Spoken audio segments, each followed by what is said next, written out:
و تعالی ایسے بھائیوں کو اور ایسی بہنوں کو نیک صالح اولاد عطا فرمائے۔ جن کے پاس یہ نعمت ہے خدا ان کی قدردانی کی توفیق عطا فرمائے۔ چند دن گزر جائیں آدمی کی شادی کو، کسی بہن کی شادی کو کچھ دن گزر جائیں اور کوئی خوشی کا اثر محسوس نہ ہو تو گھر والے متفکر ہو جاتے ہیں، لڑکی متفکر ہو جاتی ہے، لڑکا فکر مند ہو جاتا ہے، دونوں کے خاندان فکر مند ہو جاتے ہیں۔ کوئی عمرہ کرنے جائے اور پتہ چل جائے فلاں محلے سے فلاں آدمی اللہ کا گھر دیکھنے جا رہا، اللہ کے گھر کی زیارت کے لیے چلا، رسول اکرم صلی اللہ علیہ وسلم کی روضے کی حاضری سے بہرہ ور ہونے کے لیے رخت سفر ہو رہا ہے، اس آدمی کے پاس وہ آدمی جاتا ہے اور اسے کہتا ہے بھائی میری ایک درخواست ہے، جب اللہ کے گھر پر بیت اللہ شریف پر تمہاری پہلی نظر پڑے اور تم اپنے مدعا کو بیان کرو اور اپنے دل کی مرادیں اور منتیں اللہ کے سامنے رکھو، ایک احسان میرے اوپر یہ کر دینا، میری شادی ہو گئی ہے، اتنا عرصہ گزر چکا ہے، میرے یہاں کوئی خوشی کا اثر نہیں، اللہ سے اس موقع پر میرے لیے بھی دعا کر دینا، خدا مجھے نیک صالح اولاد عطا فرما دے۔ جس وقت رسول اکرم علیہ السلام کی بارگاہ میں تمہارا جانا ہو، حضور اکرم علیہ السلام کے مزار مبارک پر درود و سلام کا ہدیہ پیش کرنے کی سعادت تمہیں میسر آ رہی ہو، اس وقت حضور اکرم علیہ السلام سے بہت ادب کے ساتھ درخواست کر دینا کہ یا رسول اللہ، ایک آپ کا امتی ایسا ہے جس کے آنگن میں کوئی خوشیاں نہیں ہیں، آپ اللہ سے درخواست کر دیں اللہ تبارک و تعالی مجھے خوشیاں عطا فرما دے۔ کوئی موقع ایسا نہیں چھوڑتا، کوئی موقع ایسا نہیں چھوٹتا جس میں وہ کسی جانے والے سے اور کسی اللہ والے سے درخواست نہ کرتا ہو۔ پتہ چلا جس کو اللہ نے یہ نعمت دے دی وہ اللہ کی بڑی نعمتوں میں ہے۔ میرے بھائیوں، دوستو، عزیزو، بزرگوں، بچہ آ گیا، بچی کی پیدائش ہو گئی، آنگن خوشیوں سے بھر گیا، جھولی میں اللہ نے یہ نعمت ڈال دی۔ اس کے بعد میرے بھائیوں، دوستو، عزیزو، بزرگوں، ہمارا کام ختم نہیں ہوتا، ہماری ذمہ داری ختم نہیں ہوتی۔ اس نعمت کی قدردانی کا اصل حق یہ ہے کہ اس نعمت کے ملنے کے بعد اس نعمت کا استعمال کیسے کرنا ہے، اس بارے میں فکر مند ہوں۔ اللہ نے یہ نعمت دی ہے، اللہ کے علاوہ کوئی دے نہیں سکتا تھا۔ اس بچے کے تعلق سے ماں کی ذمہ داریاں اور اس اولاد کے تعلق سے اس کے باپ کی ذمہ داریاں پیدائش کے دن سے شروع ہو جاتی ہیں۔ یہ اللہ کی نعمت ہے، اس کی قدردانی ضروری ہے، یہ اللہ کا عطیہ ہے، اس کی ناقدری سے بچنا ضروری ہے، یہ اللہ نے گفٹ کیا ہے، اس کی ہمیں قدردانی کرتے رہنا ہے۔ سب سے بنیادی بات اور سب سے بنیادی چیز اس بچے کے ساتھ جو ہمیں پیش کرنی ہے، اس بچے کو ہمیں جس ماحول میں پڑوان چڑھانا ہے اور اس بچے کے ساتھ ہمیں جو سلوک کرنا ہے، سب سے بنیادی عمل ماں کا اور سب سے بنیادی کردار ایک باپ کا اور سب سے بنیادی عمل ایک دادا اور دادی کا، ایک نانا اور نانی کا، چچا اور تایا کا، پھوپھی کا اور خالہ کا، اس بچے کے ساتھ یہ ہو کہ اس بچے کی جہاں اور چیزوں کے اعتبار سے فکر کی جائے، اس بچے کے لیے اس کا انتظام کیا جائے کہ یہ بچہ جب بڑا ہو رہا ہو اس بچے کو اللہ کا تعارف بھی کرایا جا رہا ہے،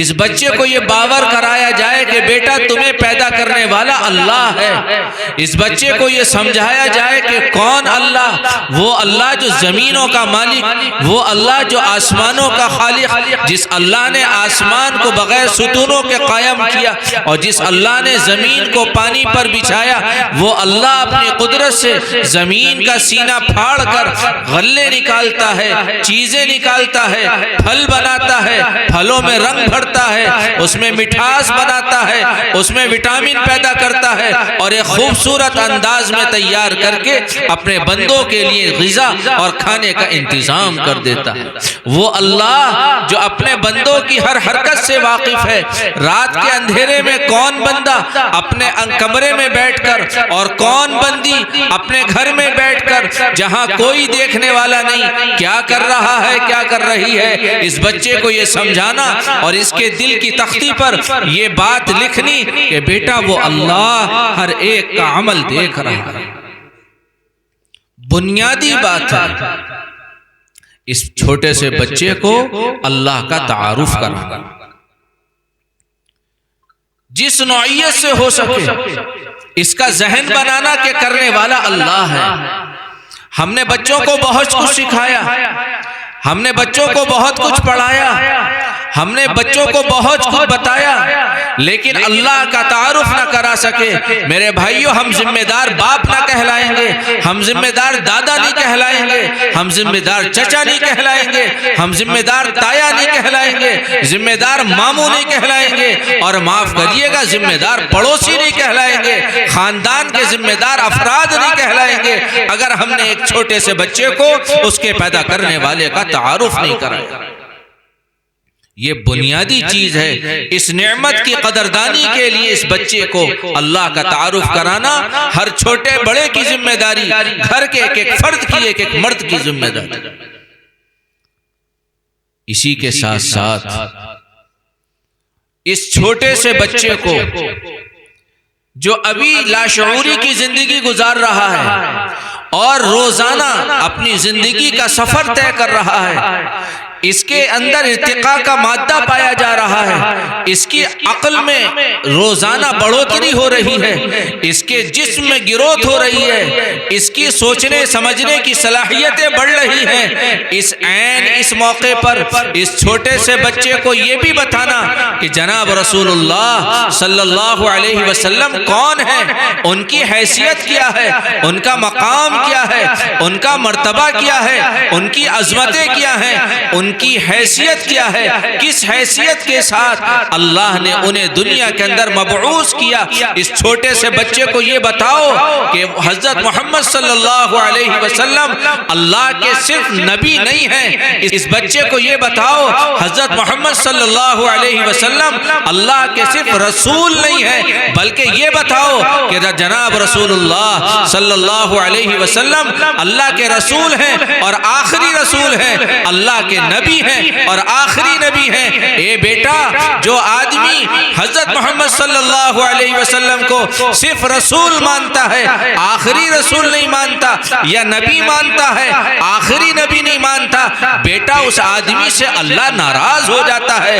اور جس سے اللہ ناراض ہو جائے اس کے کام بگڑ جاتے ہیں، زمین تنگ ہو جاتی ہے، آسمان دشمن بن جاتا ہے، اس کے لیے دنیا اور آخرت کی کامیابیاں مفقود ہو جاتی ہیں۔ بیٹے، دنیا اور آخرت کا کامیاب انسان بننے کے لیے تمہیں اپنے دل کے نہا خانوں میں یہ بات بٹھانی، جچانی اور بسانی پڑے گی کہ حضور صلی اللہ علیہ وسلم اللہ کے آخری رسول ہیں اور آخری نبی ہیں۔ اس بچے کو ابھی سے یہ بتانا، یوں کہتے ہیں بچپن کا پڑا ہوا بچپن تک یاد رہتا ہے۔ اس کو یہ بتانا کہ بیٹا جس امت میں تو نے آنکھیں کھولی ہیں وہ امت محمد ہے صلی اللہ علیہ وسلم، حضور پاک علیہ السلام کی امت تمام امتوں کی سردار ہے۔ اگر میرے بھائیوں، دوستو، عزیز و بزرگوں، ایک آدمی نے باپ ہونے کی حیثیت سے، اور ایک عورت نے ماں ہونے کی حیثیت سے، اور ایک بڑے بھائی نے بڑا بھائی ہونے کی حیثیت سے، اور گھر کے بڑے نے بڑے ہونے کی حیثیت سے اپنی یہ ذمہ داری پوری نہ کی تو میرے بھائیوں، مجرم صرف وہ بچہ نہیں، مجرم گھر کے افراد بھی۔ ایک بڑے آدمی سے جن کی عمر کافی، گھرانے کے بااثر آدمی، ان سے پوچھا، بھائی جان، چچا جان، یہ بتائیے ہم کس کی امت میں ہیں؟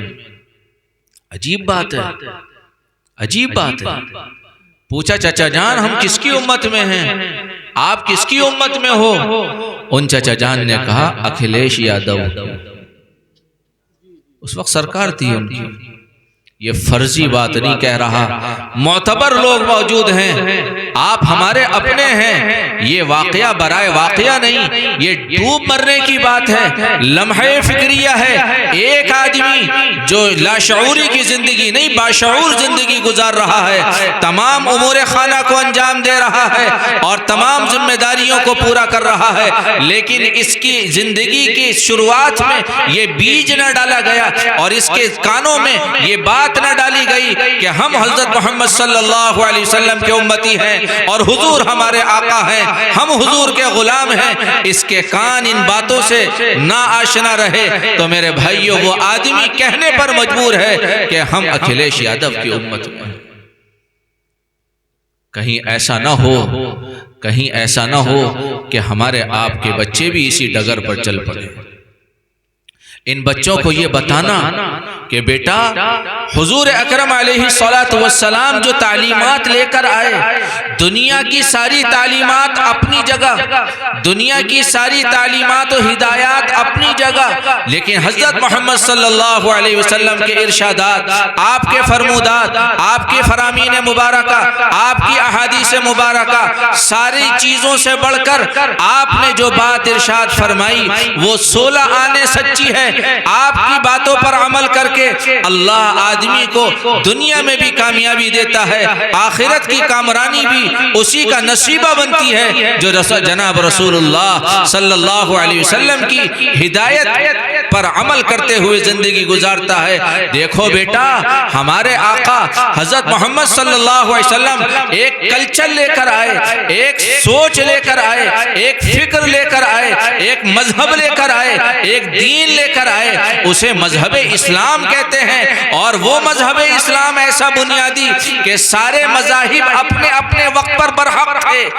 دین عیسوی ہو، دین موسوی ہو، دین ابراہیمی ہو، انبیاء علیہ السلام کے زمانے کے ادیان اپنی جگہ، لیکن جس طرح حضرت محمد صلی اللہ علیہ وسلم کے آنے کے بعد تمام انبیاء کی نبوت منسوخ، تمام کتابیں منسوخ، اسی طرح حضور کے دین کے آنے کے بعد سابقہ تمام ادیان کو منسوخ کر دیا گیا۔ ان الدین عند اللہ الاسلام، اے بیٹے اگر اللہ کے یہاں کوئی مذہب قابل قبول ہے تو مذہب اسلام ہے۔ وَمَن يَبْتَغِ غَيْرَ الْإِسْلَامِ دِينًا فَلَن يُقْبَلَ مِنْهُ۔ اے بیٹا اللہ نے حضور کے مذہب لائے ہوئے اسلام کے بارے میں یہ فرمایا، اگر اس مذہب کو چھوڑ کر اس اسلام سے روگردانی کر کے کوئی آدمی کوئی نیا دین لے کر آئے، اللہ کو وہ ہرگز قبول نہیں۔ اس بچے کو ابھی سے یہ سمجھاؤ، یہ ذمہ داری ہے، اسے یہ بتاؤ کہ بیٹا حضور نے جو اصول بتائے ہیں، زندگی گزارنے کے جو طریقے بتائے ہیں، ہم ان طریقوں کے پابند ہیں، ہم ان طریقوں کے پابند ہیں، انہی طریقوں پر زندگی گزارنا ہمارے لیے معراج ہے، انہی طریقوں پر عمل کرنا ہمارے لیے لازم اور ضروری ہے، ان کے بتائے ہوئے طریقوں کے علاوہ طریقوں پر چلنا ہمارے نبی کو قطعاً پسند نہیں ہے۔ اور بہت خطرے کی بات ہے، بہت خطرے کی بات ہے اس آدمی کے لیے، اس بچے کے لیے، اس مرد اور عورت کے لیے جو حضور اکرم علیہ السلام کی ہدایت کے خلاف زندگی گزارے۔ ابھی دسمبر کی آخری تاریخیں چل رہی، 31 دسمبر آتے آتے واٹس ایپ پر ایک میسج گردش کرے گا، ہر لکھا پڑھا آدمی، سب اس میں شامل نہیں ہوتے لیکن اکثر لوگ اس میں شامل، اچھے بھلے لوگ ایک دوسرے کو میسج کر رہے ہیں ہیپی نیو ایئر، نئے سال کو ایک خوشی کے دن کے طور پر، انگریزی نئے سال کو سیلیبریٹ کرنا، اس کے لیے پارٹیاں کرنا، بہت سے نوجوان اس کو سیلیبریٹ کرنے کے لیے کسی ٹھنڈے علاقے میں، کوئی کسی کلب میں، کوئی کسی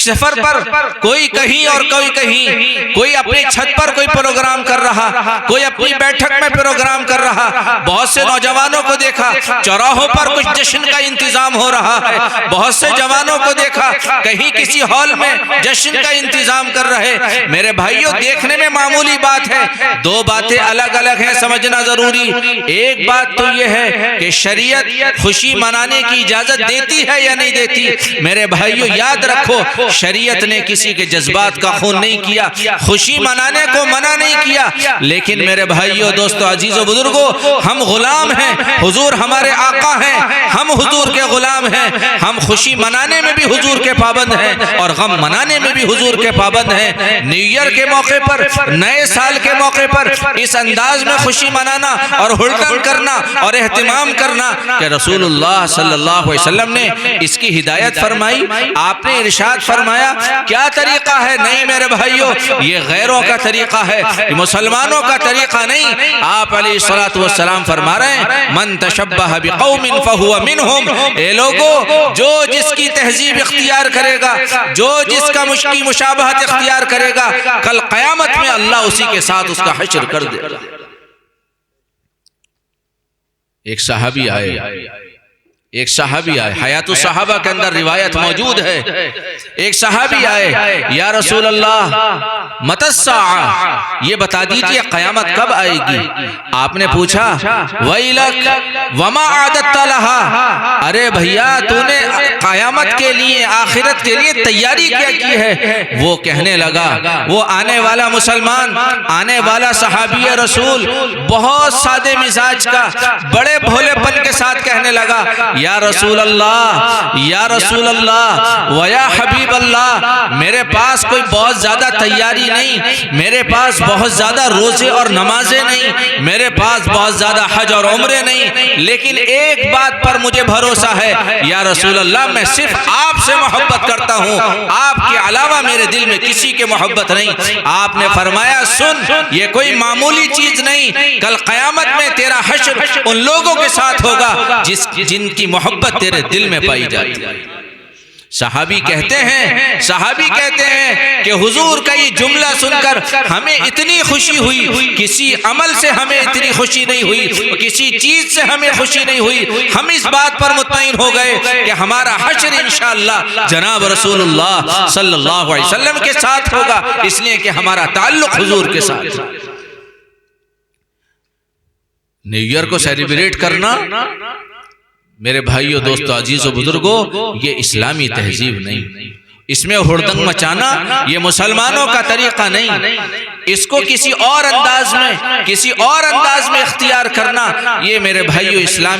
اسلامی ہدایات نہیں۔ اس لیے اپنے بچوں کو سمجھانا کہ میرے بچوں تمہیں یہ زندگی نہیں گزارنی۔ حضور اکرم علیہ الصلوۃ والسلام نے خوشی کے لیے دو تہوار دیے ہیں، عید الفطر و عید الاضحیٰ۔ یہ دن ہے مسلمانوں کے خوشی کے، اور مسلمانوں کی خوشی اور مسلمانوں کے تہوار میں فرق یہ ہے کہ مسلمانوں کا ہر تہوار اور مسلمانوں کی ہر خوشی اللہ کی عبادت کے ساتھ جڑی ہوئی ہے۔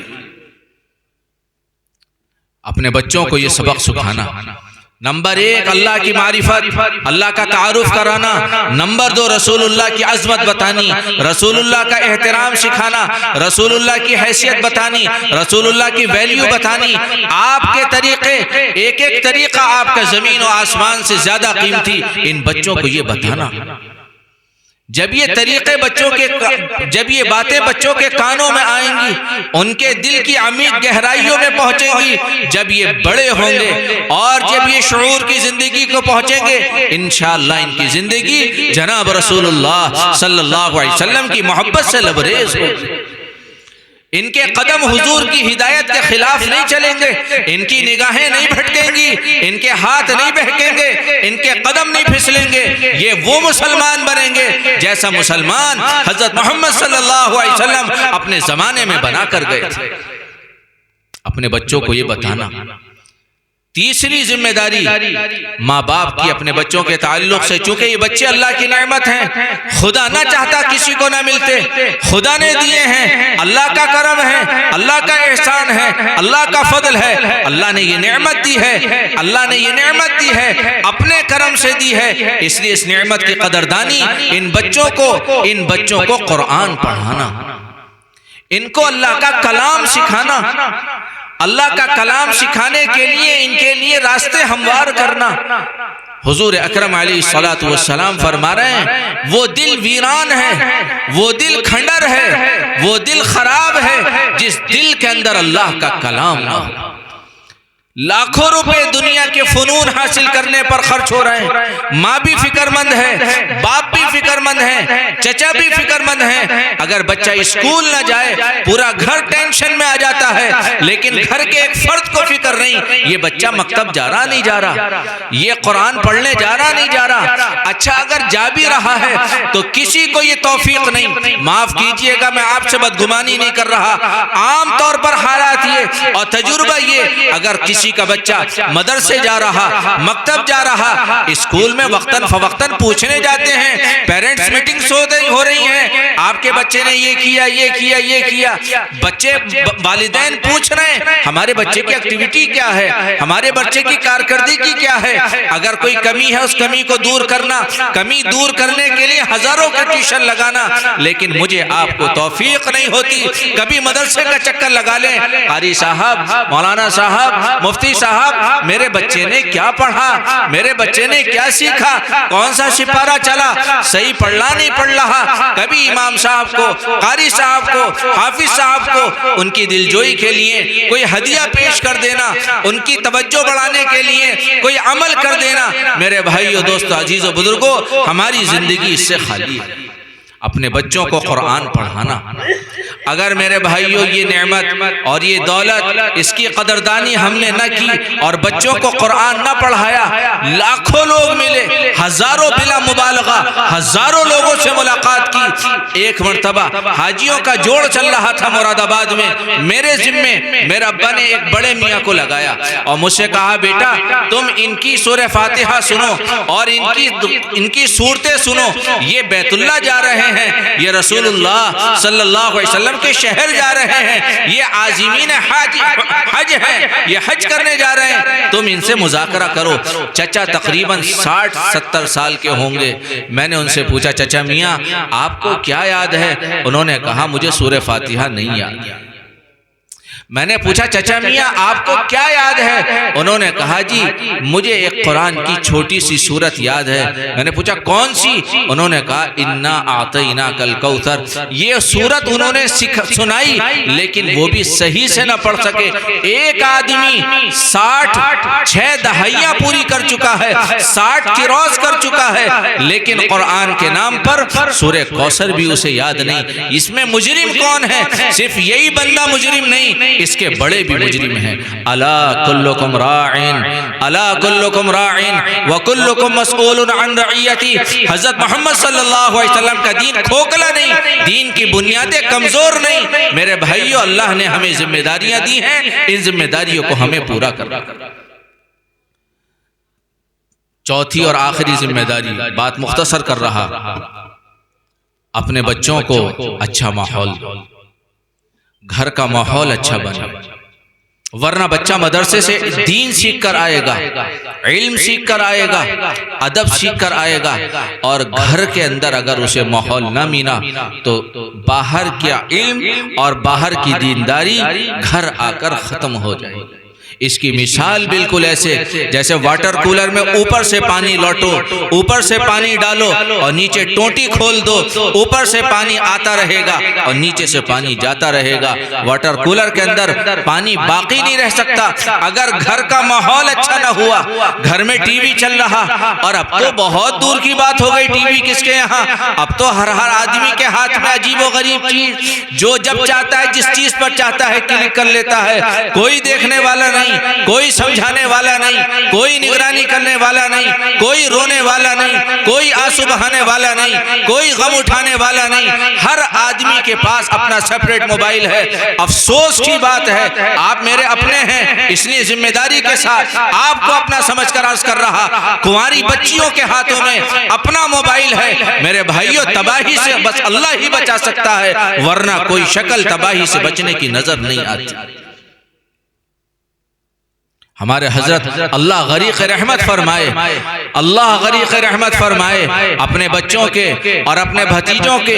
بارے میں ان کو تاکید تھی، تمہارے موبائل میں لاک نہیں ہونا چاہیے، میں جب چاہوں گا تمہارا موبائل چیک کروں گا، اچانک میں آ کر اٹھا کر چیک کروں گا۔ بچے الرٹ رہتے تھے، نہ جانے ابا کب دیکھ لے، نہ جانے کون دیکھ لے۔ میرے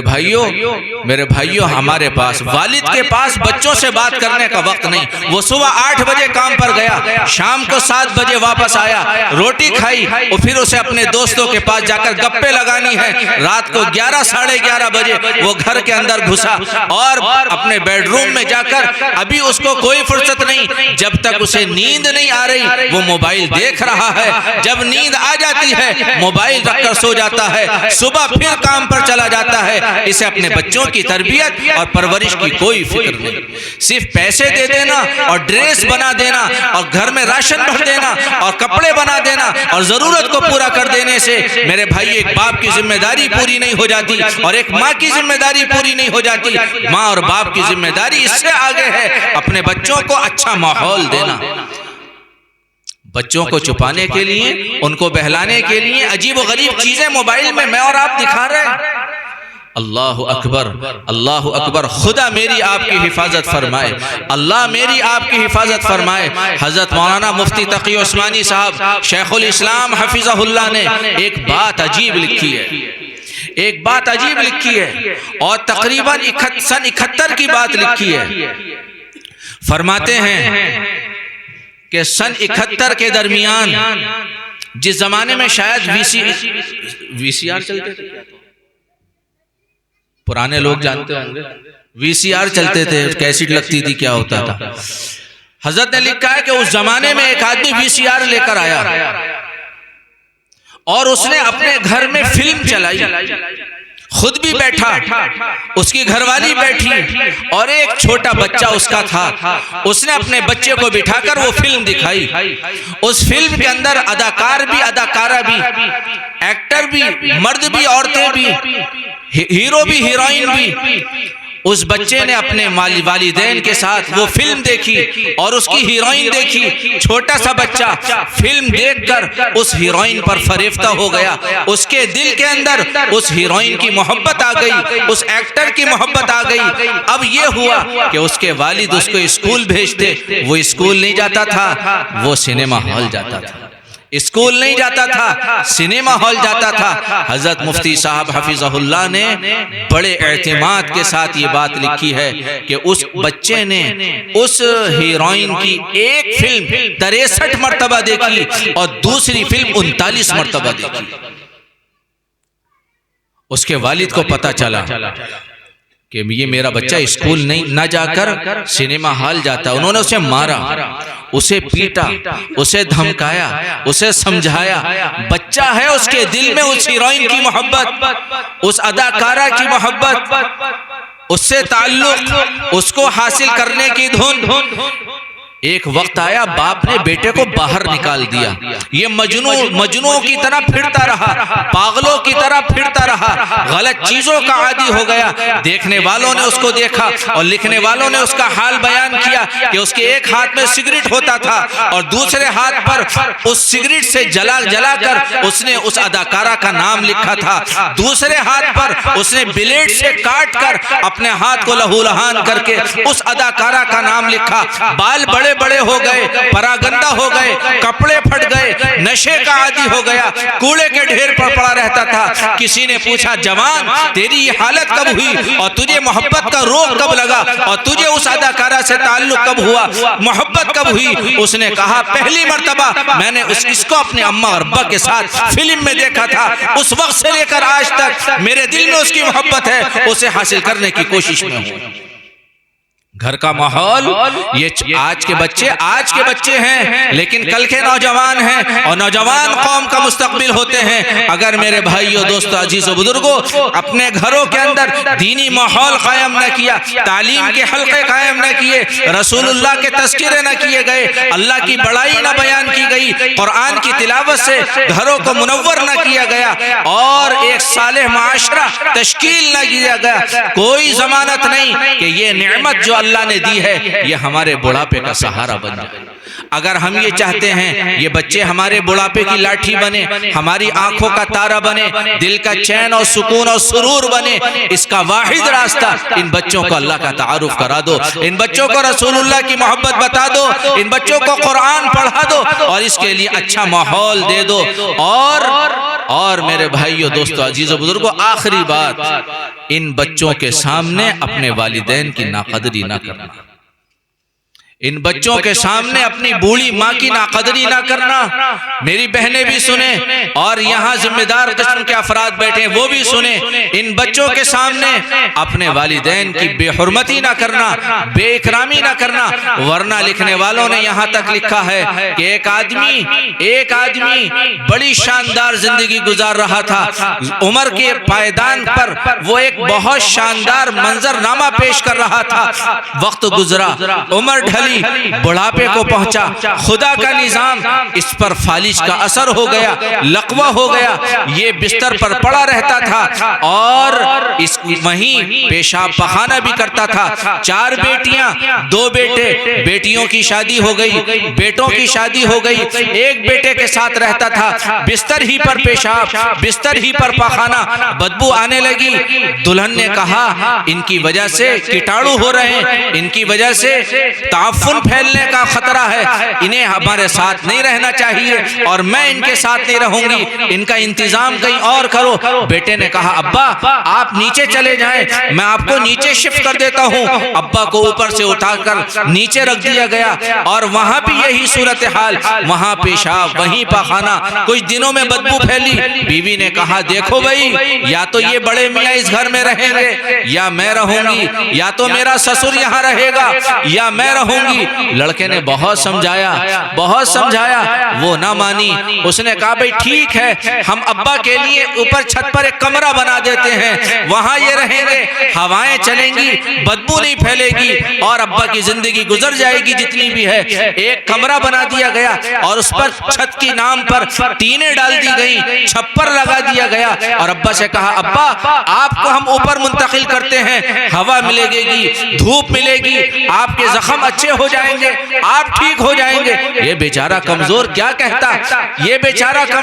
کہتا، ان کو اٹھا کر اوپر ڈال دیا گیا۔ دھوپ تیز، گرمی کا زمانہ، لوہے چل رہی، یہ کراہ رہا ہے، بیٹا نیچے سے اوپر آنے کو تیار نہیں، دلہن نیچے سے اوپر آنے کو تیار نہیں، چھوٹے چھوٹے بچے یہ منظر دیکھ رہے۔ کھانا کھلائے کون؟ اس کے لیے ایک خادمہ رکھ لی گئی، ایک نوکر رکھ لیا گیا، یہ جا کر کھانا کھلائے۔ پھر اس کی بیوی نے کہا کہ ہمارے برتن خراب نہ ہو جائیں، چنانچہ مارکیٹ جا کر ایک پلاسٹک کی پلیٹ خریدی، پلاسٹک کا گلاس خریدا کہ ان پہ کھانا کھلائیں گے، اور اس میں ان کو سامان دیا جائے گا۔ زندگی گزرتی رہی، ایک وقت آیا اس کا انتقال ہو گیا، اس کا جنازہ اٹھ گیا۔ جنازہ اٹھنے کے بعد کچھ دن گزرے، یہ بیٹا اپنے باپ کے پاس پہنچا، اوپر کمرے میں پہنچا، بے ترتیب سامان بکھرا ہوا، اس کے ساتھ اس کا 6-7 سال کا بچہ۔ یہ بچہ کبھی ادھر دیکھے، کبھی ادھر دیکھے، کبھی یہ دیکھے، کبھی وہ دیکھے۔ باپ نے کہا اپنے بیٹے سے بیٹا کیا تلاش کر رہے ہو؟ بیٹا خاموش ہے، وہ کبھی چارپائی کے نیچے دیکھ رہا، کبھی گدے کے نیچے دیکھ رہا، کبھی الماری میں دیکھ رہا۔ 2-3 مرتبہ باپ نے بیٹے سے کہا بیٹا تم تلاش کیا کر رہے ہو؟ بیٹے نے کافی دیر کے بعد ایک لمبی سانس لے کر کہا ابا میں دادا کی وہ پلیٹ تلاش کر رہا ہوں جس میں آپ دادا کو کھانا دیا کرتے تھے، میں اس لیے تلاش کر رہا ہوں تاکہ جب آپ بوڑھے ہوں گے آپ کو بھی کھانا اسی میں کھلاؤں گا۔ آپ کو بھی پانی اسی میں پلاؤں گا۔ بات آئی گئی ہو گئی، لکھنے والوں نے عجیب بات لکھی، خدا کا کرشمہ، اور خدا تو خدا ہے، وہ سب کچھ کرنا جانتا ہے۔ حضرت مولانا مفتی شفیع عثمانی صاحب رحمت اللہ علیہ نے یہ بات لکھی ہے کہ والدین کی نافرمانی کا اثر کم سے کم 7 پشتوں تک جاتا ہے، کم سے کم 7 پشتوں تک جاتا ہے۔ یہ بچہ بڑا ہوا اور اس کا باپ بوڑھا ہوا، جب یہ بڑھاپے کو پہنچا، اس پر بھی اللہ نے فالش کا اثر ڈالا، اور اس کے بچوں نے اٹھا کر اس کو بھی اسی کوٹری میں ڈالا اور اسی پلیٹ میں اس کو کھانا کھانا پڑا۔ میرے بھائیو، دوستو، عزیزو، بزرگو، ان بچوں نے اپنے والدین کو اپنے دادا دادی کے ساتھ بے اکرامی کرتے دیکھا، ان بچوں کا ذہن بھی یہی بنا۔ میرے بھائیو، دوستو، عزیزو، بزرگو، ان بچوں کے سامنے اپنے والدین کی بے اکرامی نہ کرنا، یہ اللہ کی رحمت ہے، یہ اللہ کی زحمت نہ بنے۔ اس کے لیے ان کو اللہ کا تعارف کراؤ، رسول اللہ کا تعارف کراؤ، انہیں قرآن پڑھاؤ، گھر کا ماحول اچھا دو، اور ان کے سامنے اپنے بڑوں کی بے اکرامی نہ کرو۔ اللہ تبارک و تعالی ان بچوں کی قدردانی کی توفیق عطا فرمائے، ان کو ہماری آنکھوں کا ٹکڑا بنائے، دل کا چین بنائے، دل کا سرور بنائے، اور صدقہ جاریہ بنائے، اور ہماری فکروں کا امین بنائے، خاندان کا نام روشن کرنے والا بنائے، اور ان بچوں کو اللہ تبارک و تعالی اس کے لیے قبول فرمائے کہ ہر پورے چہردانگ عالم میں اللہ کا نام لے کر اور رسول اللہ کا پیغام لے کر یہ گھر گھر جائیں، در در جائیں، اور ایمانی زندگی گزاریں، اسلامی موت اور ایمانی موت ان کو آئے۔ اس کے لیے اللہ تبارک و تعالی ہمارے بچوں کو، ہمیں، ہماری نسلوں کو، پوری امت کو قبول فرمائے۔ وآخر دعوانا ان الحمد للہ رب العالمین۔